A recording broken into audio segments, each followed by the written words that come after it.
Okay, so the chickweeds. We have two chickweeds here. We have mouse ear chickweed and common chickweed.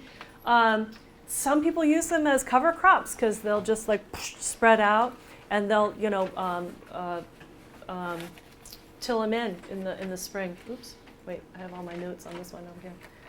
Okay. Tender leaves and stems. The flavor is mild. You can put them raw in a salad. You can blend them into salad dressings. Put them in green drinks, steam them, pestos and salsa. The mouse-eared is a little different than the common. The mouse-eared has little hairs on it. It's a mouse ear, right? Mouse ear. That's how you remember it. And so you want to cook that just so that the mouse ears are not, or you don't have hairy stuff in your food. So it's rich in iron, potassium, lots of other minerals, and vitamins A, D, B, C. I don't know why they put that out of order. A, B, C, D, and lots of minerals. Really easy to just pull up enough, cut the little root off. I just do that because I don't really know about the root. Throw it on a salad. It's just very easy, tasty green, very tender. Here's my old friend, yellow wood sorrel. It's also called sour grass, so it's going to taste sour, right? It's going to taste sour. The leaves and the little green bananas. I don't know if you could see the little green bananas. Everybody knows what the little green bananas are on those? They're the little seed pods. They're like little teeny green bananas. They're like little narrow lanterns.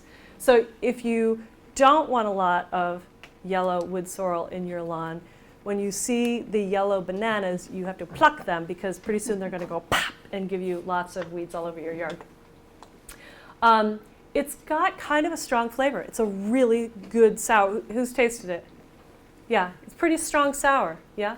Okay. So you can chop it up and put it in butter and make a lemon butter with a lot less transportation costs than getting a lemon.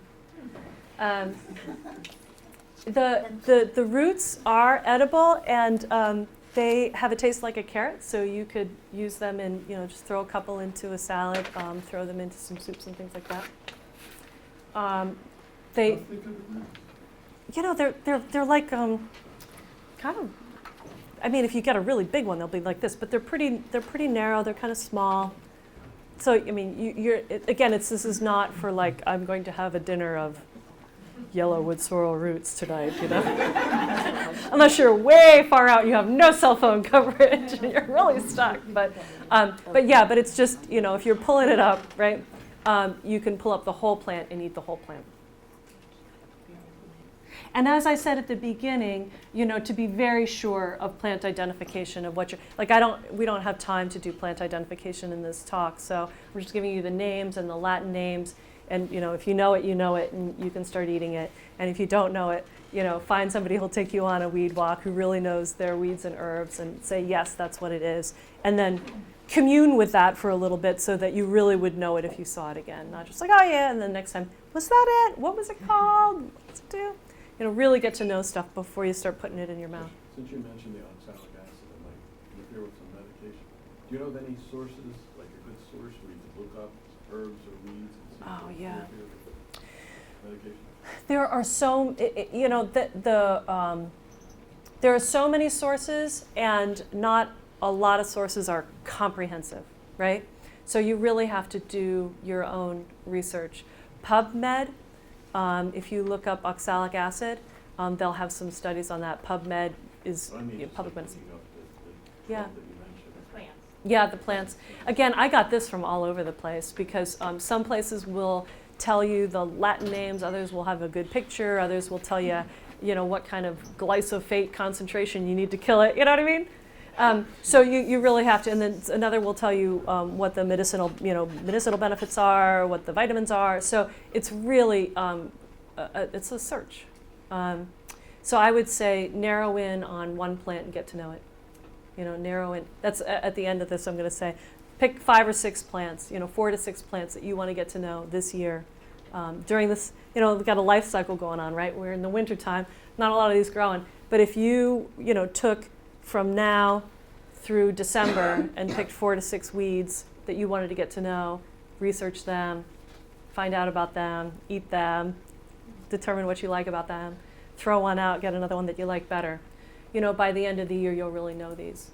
But there's not one go-to because there's a lot of traditional understandings about the uses of herbs, and then there's a lot coming in sideways where scientists are taking certain compounds out of the whole plant and then saying that this plant is problematic because of this one compound when, you know, multiplied by 100 creates cancers in rats. Does that play out in our bodies?